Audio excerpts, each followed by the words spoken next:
Hello commercians, welcome to commercian talks. And आज की video में हम लोग बात करेंगे कि कैसे आप 25 मार्क्स को इंक्रीज कर सकते हो सिर्फ और सिर्फ तुक्का लगा के।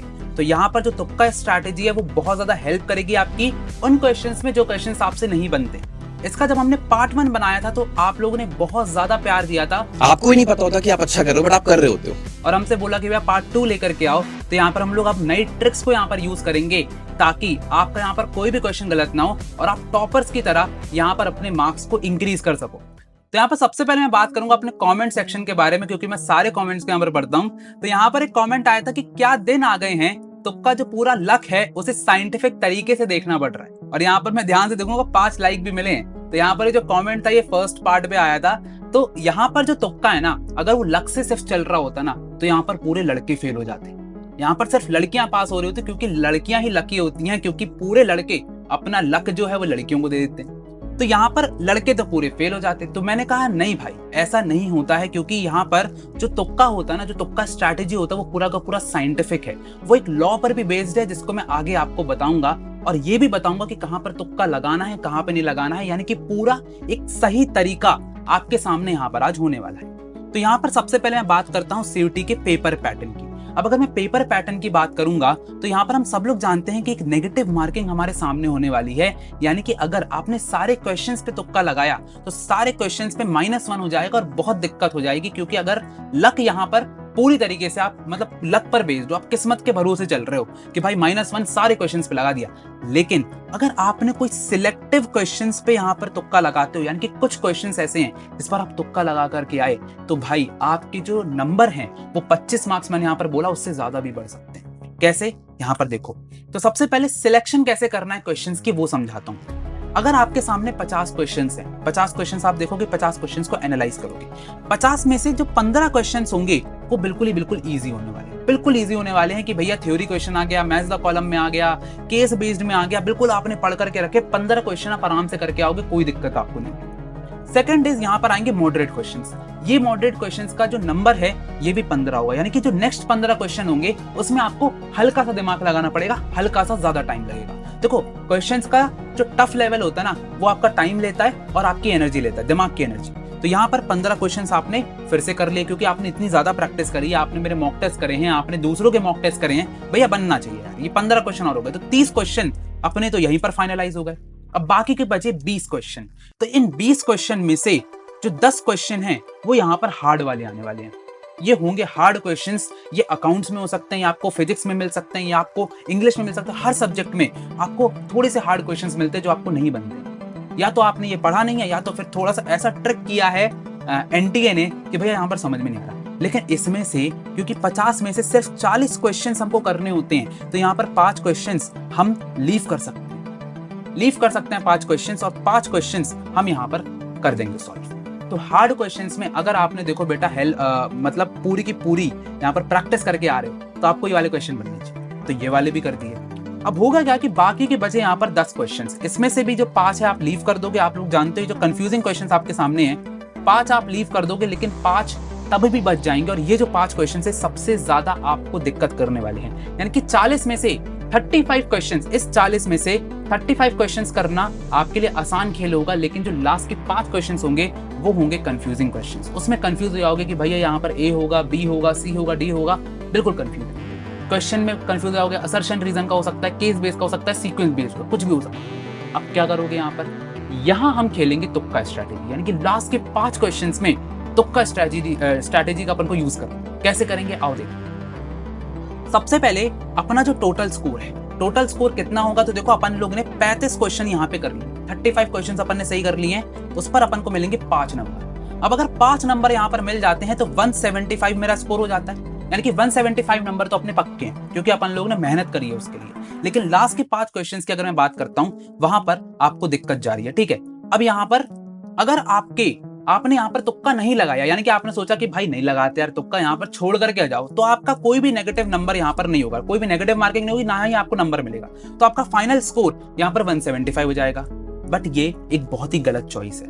सीयूईटी एक बहुत ही इजी पेपर होता है एज कम्पेयर टू बाकी के कॉम्पिटेटिव एग्जाम। यहाँ पर आपको नंबर देना चाहती है एनटी, आप वो चाहती है कि आप यहाँ पर ज्यादा नंबर लेकर के आओ, बाद में रैंकिंग में भले ही आप अलग हो जाओ लेकिन नंबर आपके लिए अच्छा है। तो इजी पेपर है बेटा, तो यहाँ पर आपको कोई भी क्वेश्चन छोड़ना नहीं है, यहाँ पर सारे क्वेश्चंस आपको करना है। अगर छोड़ना ही है तो एक क्वेश्चन छोड़ सकते हो, यानी कि वहां पर आप कोई भी मतलब बिना अटेम्प्ट करके आ रहे हो, नॉट अटेम्प्टेड आपके होने नहीं चाहिए, सारे क्वेश्चंस आपको अटेम्प्ट करने हैं। अब कैसे अटेम्प्ट करने सोचो, यहाँ पर मैं आपको प्रूफ दे रहा हूँ बेटा, प्रूफ से सारी चीजें बताऊंगा। साइंटिफिक चीज बोली है तो प्रूफ तो करना पड़ेगा। अब अगर आपने यहाँ पर सारे क्वेश्चंस करे तो आपने सारे क्वेश्चंस किए, ठीक है, आपने तुक्का मार दिया सब में। अब यहाँ पर एक क्वेश्चन आपका सही हो जाता है, अगर ये वाला क्वेश्चन सही होता है तो 5 नंबर आपको मिलेंगे, बाकी सब क्वेश्चन आपके गलत हो जाते हैं। तो -1 -1 -1 -1 कितने यहाँ पर हुए, एक सही हुआ लेकिन 4 गलत हुए, तो एक्चुअली में आपको यहाँ पर सिर्फ 1 नंबर मिला, यानी कि आपका जो फाइनल स्कोर है 176 हुआ। क्या दिक्कत है, क्या दिक्कत है यहाँ पे? अगर आपने 5 क्वेश्चन यहाँ पर अटेम्प्ट किए हैं, लास्ट के एक क्वेश्चन आपका सही निकलता है तब भी आपको 1 नंबर तो मिल रहा है ना। आपका क्या यहाँ पर कोई नुकसान हुआ? नहीं हुआ। तो भैया दिक्कत किस बात की है, करो ना, तुक्का लगाओ। एक और चीज, अब अगर आप लोग थोड़ा सा पूजा पाठ में विश्वास रखते हो, आप लोग थोड़ा सा जय माता दी करके आते हो और बिल्कुल सही निकल जाता है, सेकंड क्वेश्चन भी यहाँ पर सही निकल जाता है, तो अब आपका +5 और हो गया, लेकिन बाकी में -1 हो गया, बाकी 3 तो अभी तक गलत है। यानी कि टोटल कितने यहाँ पर नंबर मिला के करेक्ट 10 मिले, लेकिन 3 गलत हो गए, तो यहाँ पर 3 गलत हो गए, तो 7 नंबर आपके प्लस हो गए। यानी कि आपका जो स्कोर 175 था अब यहाँ से डायरेक्टली कितना हो जाएगा, 182। अच्छा लगा, मजा आया, अच्छा लग रहा है? कमेंट सेक्शन में लिख देना हाँ भैया बहुत मजा आ रहा है, ठीक है। इसके बाद आओ आगे चलते हैं। बहुत अच्छी किस्मत है, किस्मत बहुत अच्छी है, तुक्का लगाने का तरीका आपसे आता है, आपने प्रैक्टिस करी है, आपका एक और सही हो जाता है। 2 गलत हो गए तो -1 -1। अब बताओ कितना आया? तो यहाँ पर अगर हम इरेज करते हैं तो अब आपके 15 नंबर यहाँ पर सही हो जाते हैं। 15 नंबर का सही किया है लेकिन 2 गलत यहाँ पर हो जाते हैं, तो -2 करोगे, 12 नंबर का आपको यहाँ पर एक्स्ट्रा मिल जाएगा। तो अगर 12 नंबर एक्स्ट्रा मिलते हैं तो 175 में 12 प्लस कर दो तो 185 187 यहाँ पर स्कोर हो जाता है। क्या दिक्कत है? मैं बोल रहा हूँ क्या दिक्कत है, समझ में आ रहा है? 13 नंबर यहाँ पर मिलेंगे, 13 नंबर मिलेंगे, तो यहाँ पर 188 हो जाएगा। लो 1 नंबर और बढ़ गया, तो 12 कर रहा 13 था, तो 1 नंबर और 188 का स्कोर आप लेकर के आ गए। अब अगर बहुत ही अच्छी किस्मत है तो आपका चौथा और पांचवा भी सही हो जाएगा, यानी कि चौथा और पांचवा भी आपने सही कर दिया, तो टोटल कितने नंबर मिले? 25 नंबर यहाँ पर मिल गए, +5 कितना हो गया? 25 नंबर मिला, डायरेक्टली टॉप करोगे, 100% यहाँ पर लेकर के आओगे। और अगर मैंने यहाँ पर 5 क्वेश्चन दिए, आप चाहो तो 6 क्वेश्चन पे भी तुक्का लगा सकते हो, तो 25 नंबर से भी ज्यादा आपको मिल सकता है। तो जो तुक्का होता है वो लॉ ऑफ प्रोबेबिलिटी पे काम करता है, इसलिए मैं बोलूंगा जम के तुक्का लगा के, ठीक है। अब कैसे लगाना है उसकी नेक्स्ट ट्रिक यहाँ पे समझो। सबसे पहले आपको यहाँ पर आएगा असर्शन रीजन। असर्शन रीजन यहाँ पर सामने आएगा। असर्शन रीजन में 4 ऑप्शन मिलते हैं। सबसे पहला ए ऑप्शन होता है कि भैया both A and R are true पर R is the correct explanation of A. B option होता है both A and R are true and R is not the correct explanation of A, उसको अच्छे से एक्सप्लेन नहीं कर रहा है। Third is A is true पर R is false. Fourth is A is false but R is true.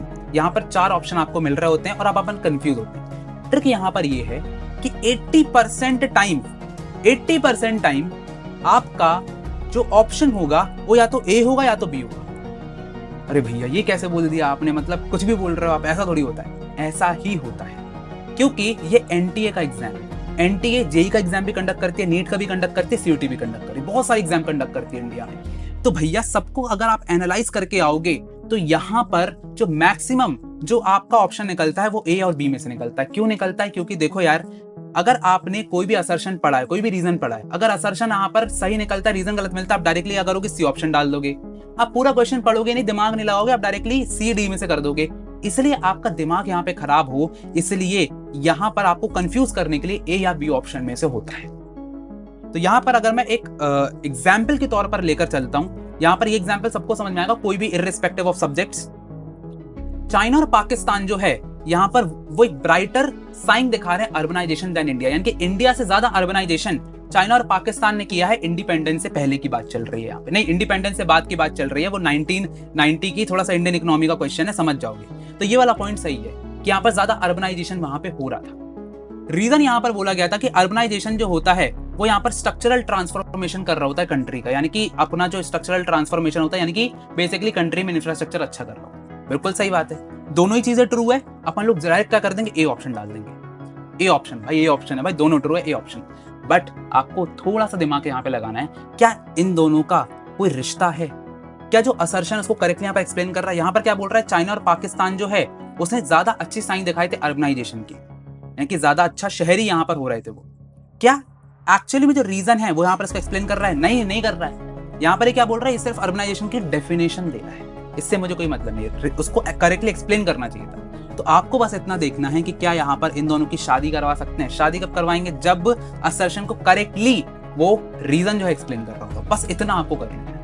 अगर आपने ए और बी में से तुक्का मार के आ गए और सही निकल गया तो प्रोबेबिलिटी यहाँ पर फिर से आपकी बढ़ जाती है। सी और डी तो 80% के अलावा मतलब 20% चांस है कि सी और डी आपको सही ऑप्शन मिलेगा। तो ये आप अपने मॉक पेपर में करके देख लो, आपको पता चल जाएगा। आगे बढ़ते हैं अपनी नेक्स्ट ट्रिक के ऊपर। ये हो जाती है बेस्ट ऑप्शन की ट्रिक। ये जो ट्रिक है ये बेस्ट ऑप्शन की है और आप किसी को भी देखोगे वो ये ट्रिक जरूर यूज करता है। क्या होता है कि जब भी आप किसी ऑप्शन में फंसते हो, जैसे कि ए हो गया, जैसे कि ए और बी हो गया, ए और सी हो गया, बी और सी हो गया, तो मैक्सिमम टाइम ये देखा गया है, ये मैं नहीं बोल रहा हूं, ये जितना भी रिसर्च वर्क है वो बोल रही है कि मैक्सिमम टाइम आपका जो ऑप्शन है वो बी या फिर सी होता है। अब बोलो भैया कैसे, ये रिसर्च किया है। इवन मैंने भी जब बहुत सारे क्वेश्चन सॉल्व किए हैं अभी सीयूटी के टाइम पर अपने स्टूडेंट्स के साथ अपने कोर्स में, मैक्सिमम टाइम आपका बी या फिर सी ऑप्शन होता है। इसका लॉजिक क्या है? देखो यार, अगर कोई भी टीचर आपका पेपर बना रहा है तो वो यही सोचेगा कि यार अगर ए दे दिया तो बंदा ए पढ़ेगा, डायरेक्टली टिक मार देगा, आगे बढ़ जाएगा, तो वो तो नहीं करता है। तो वो या तो बी देगा या तो सी देगा, और अगर डी दे दिया तो भी लास्ट वाला ऑप्शन है, तो ये थोड़ा सा क्या होता है ना, सही हो जाता है। आप कभी केबीसी खेल के देखना, आप हमेशा क्या करोगे, ए या फिर डी ऑप्शन जो है उसको नहीं चूज करोगे, बी या फिर सी ऑप्शन करोगे। तो ये जो तुक्का होता है वो बिल्कुल सही होता है। तो आप क्या करोगे, अगर कभी भी ए और बी में से आपको लग रहा है कि भाई कौन सा होगा, तो हमेशा बी वाला ऑप्शन क्लिक करोगे। अगर आपको लगता है ए और सी यहां पर दिया गया है, आप सी ऑप्शन पे क्लिक करोगे। डी और बी में भी आप बी को क्लिक करोगे, डी और सी में भी सी को क्लिक करोगे।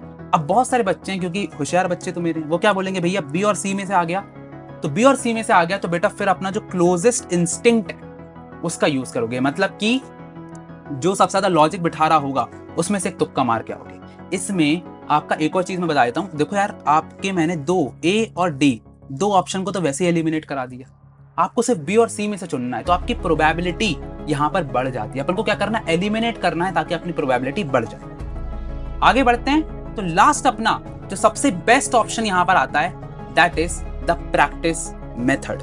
ये कैसा मेथड होता है, this is the best method. इसमें रिस्क बिल्कुल जीरो होती है, बिल्कुल जीरो रिस्क है। कैसे, आपको यहां पर बेटा इतनी प्रैक्टिस करके जाना है, इतनी प्रैक्टिस करके जाना है, आपका तुक्का बिल्कुल सही जाएगा। कैसे जाएगा, अगर आप रोज आ जाए, यार देखो 6 से 7 दिन बचे हुए हैं, 6 से 7 दिन में अगर आप 300 प्लस क्वेश्चंस रोज सॉल्व कर रहे हो, डेली सॉल्व कर रहे हो ना, आप आराम से तुक्का इजीली लगा पाओगे, क्योंकि इतने क्वेश्चन सॉल्व कर लिए हैं, पहले से आपकी मेमोरी में वो भरे होंगे, पहले से आपको याद आ रहे होंगे। तो यहाँ पर जितनी ज्यादा प्रैक्टिस करोगे उतना अच्छा तुक्का लगा पाओगे। सेकंड इज मॉक पेपर और पीवाईक्यूज। जब आप पीवाईक्यू लगाते हो तो हमेशा याद रखना, कोई भी पेपर हो, यूपीएससी का भी पेपर होगा ना, तो यहाँ पर जो टीचर होते हैं ना, वो पीवाईक्यू का जो पैटर्न होता है उसको जरूर रिपीट करते हैं। आपको थोड़ा बहुत वर्डिंग चेंज मिल जाएगी, पैटर्न वही आएगा, डिफिकल्टी लेवल उसके आसपास आएगा। तो यहाँ पर कोशिश हमेशा यही करो कि पीवाईक्यूज और मॉक पेपर्स को जरूर लगाओ। इससे आपका जो टाइमिंग है, और सबसे इंपॉर्टेंट बात जो कि मैंने आपको अभी तक नहीं बताई है, दैट इज रीडिंग टाइम आपका बहुत अच्छा होना चाहिए। जितना जल्दी रीड करोगे, आपके इंग्लिश के पेपर में पैसेज आएगा, जितने जल्दी रीड करोगे उतने ज्यादा क्वेश्चंस आप सॉल्व कर सकते हो। लास्टली एनसीईआरटी के कॉन्सेप्ट बहुत इंपॉर्टेंट है। जितना अच्छे से एनसीईआरटी के कॉन्सेप्ट लगाओगे ना, उतना मजा आएगा। लेकिन अब पूरी एनसीईआरटी नहीं पढ़ना है, अब जल्दी जल्दी उसको रिवाइज करना है, और रिवाइज करने के बाद यहाँ पर जो है आपका जो तुक्का मेथड है वो और ज्यादा अच्छा हो जाएगा, क्योंकि पेपर इसी पर बेस्ड होने वाला है। तो फाइनली यार यहाँ पर हम लोगों ने सारी ट्रिक्स को डिस्कस कर लिया है। अगर आपको वीडियो पसंद आई हो तो भैया यहाँ पर थैंक यू भैया कमेंट सेक्शन में जरूर डाल देना, एंड इसी के साथ साथ वीडियो को लाइक कर देना, सब्सक्राइब कर देना, कमेंट कर देना, एंड ज्यादा से ज्यादा शेयर कर देना, ताकि हमको यहाँ पर बहुत ज्यादा हेल्प होती रहे। इसके साथ साथ यहाँ पर मैंने बहुत सारे क्वेश्चन सॉल्व कराए अपने चैनल पे, तो इस वीडियो पे क्लिक कर दो ताकि तुम उस वीडियो तक पहुंच जाओ और यहाँ पर प्रैक्टिस में कोई भी कमी ना हो। मिलते हैं अगली वीडियो में, तब तक के लिए भैया ऑल द बेस्ट।